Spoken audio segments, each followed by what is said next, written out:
kita selalu berhubungan dengan orang lain, entah itu dengan keluarga di rumah, teman di sekolah atau kampus, rekan kerja, atau bahkan orang yang baru kita kenal. Semua itu disebut dengan hubungan antar pribadi.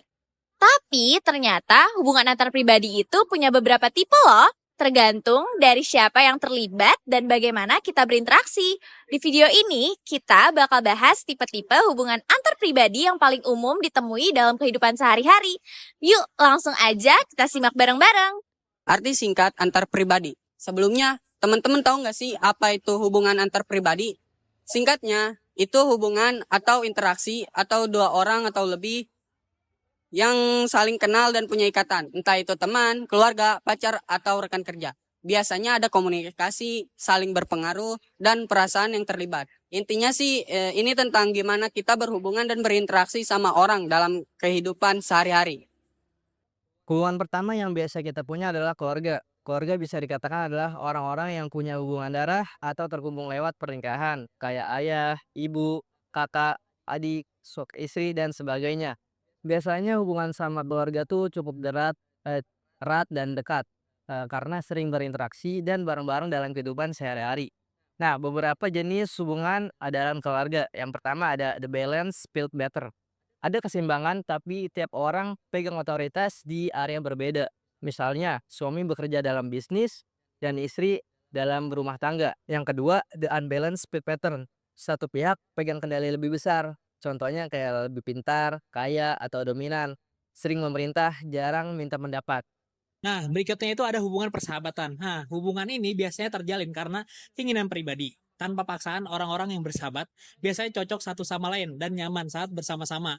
Kadang, hubungan dengan sahabat ini bisa terasa lebih dekat atau lebih penting dibandingkan hubungan dengan pasangan atau keluarga. Tergantung situasi juga sih. Nah, beberapa jenis yang kita ambil yaitu yang pertama, friendship reciprocity, ya, atau hubungan ideal saling setia, saling memberi dan menerima dengan seimbang. Nah, yang kedua ada friendship of reciprocity atau ada ketidakseimbangan, satu pihak sering memberi atau satu pihak sering menerima tapi tetap positif karena sesuai kebutuhan. Contohnya guru, murid atau dokter dan pasien. Lalu ada hubungan dengan pasangan. Hubungan ini biasanya terbentuk karena ada rasa tertarik satu sama lain yang kemudian berkembang menjadi keintiman, kepercayaan, dan saling menghargai. Nah, dalam hubungan ini biasanya ada ikatan khusus. Jadi kedua belah pihak perlu berkompromi dan saling mengerti supaya hubungan tetap bertahan lama. Beberapa jenis yang kita ambil adalah pertama ada ludus, yaitu cinta sebagai permainan dan hiburan. Tidak serius, lebih santai, mengendalikan cinta agar tidak menguasai diri. Nah, biasanya suka punya lebih dari satu pasangan. Kemudian ada storge, cinta yang damai dan lembut. Lebih fokus pada persahabatan, kesamaan minat, dan aktivitas bersama, butuh waktu untuk terbuka. Terima kasih. Nah, untuk yang terakhir ada hubungan profesional atau hubungan kerja. Hubungan ini terbentuk karena kita bekerja di tempat yang sama, kayak kantor atau organisasi tertentu. Biasanya orang-orang yang punya hubungan ini tuh disebut rekan kerja atau kolega, dan mereka bekerja sama buat mencapai tujuan yang sama. Beberapa contohnya tuh kayak ada lateral communication atau komunikasi antar dua orang dengan posisi yang setara. Contohnya tuh kayak dosen sama dosen atau manajer sama manajer. Terus yang kedua tuh ada upward communication dari bawahan ke atasan. Biasanya tuh nyampein ide atau perasaan terkait kerjaan.